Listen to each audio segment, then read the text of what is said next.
Allahu Akbar.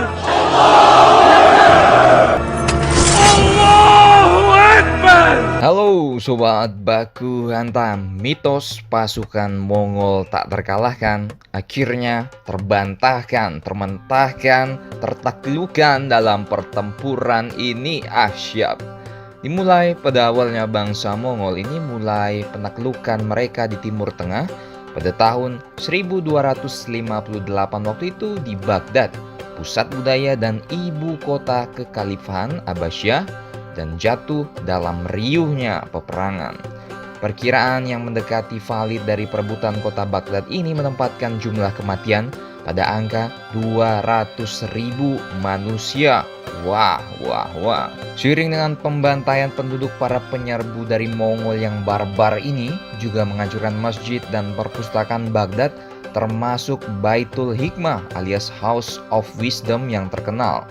Ketika penjarahan selesai, bahkan sungai Tigris menjadi hitam kelam akibat tinta-tinta dari buku-buku yang dibuang ke air. Mongol juga menghancurkan ilmu pengetahuan loh.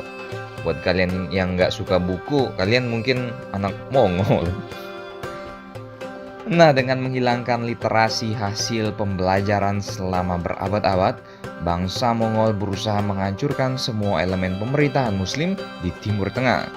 Saat runtuhnya ibu kota kekhalifahan, satu-satunya kekuatan di wilayah ini yang tersisa untuk melawan penjajah adalah Mamluk. Mamluk adalah para prajurit legendaris yang dulunya merupakan budak, masuk Islam dan kemudian dilatih untuk bertempur sebagai pasukan elit. Sama kuatnya dengan kavaleri yang terampil seperti pasukan Mongol.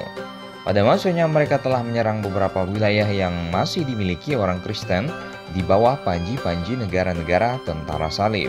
Saat bangsa Mongol merupakan ancaman eksistensial bagi bangsa Mamluk, mereka juga ditakuti oleh orang-orang Kristen. Ini ibarat enemy of enemy is my friend.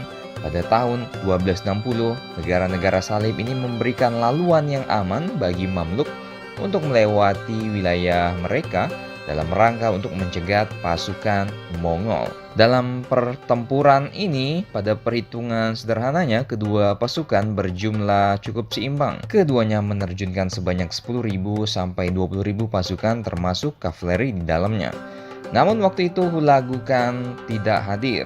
Sebelumnya, seorang utusan dari jantung kota Mongol datang kepada Hulagu untuk memberi kabar bahwa Khan Agung Mongke Khan telah meninggal di Karakoram.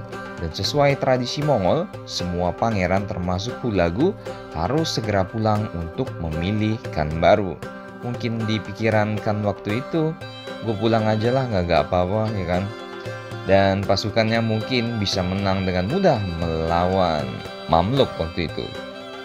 Hulagu pun membawa pasukan utamanya kembali, dan karena yakin menang melawan Mamluk, Hulagu hanya menyisakan 20.000 pasukannya untuk menyerang Mesir dengan dipimpin oleh Kit Buka, salah satu komandan militer terbaiknya. Nah, ketika berita pulangnya Hulagu ini sampai kepada telinga para pemimpin Mamluk, dia segera menyadari bahwa situasi ini telah menjadi sebuah keuntungan besar.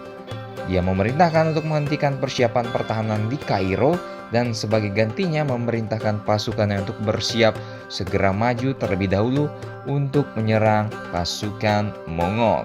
Taktik yang dipakai oleh Panglima Baibars adalah dengan memancing keluar pasukan berkuda Mongol yang terkenal hebat sekaligus haus darah ini ke arah lembah sempit sehingga terjebak. Baru kemudian pasukan kuda mereka ini melakukan serangan balik dengan kekuatan penuh yang sebelumnya memang sudah tersembunyi alias bersembunyi di dekat lembah. Akhir taktik ini menuai sukses besar. Pihak Mongol terpaksa mundur dalam kekacauan.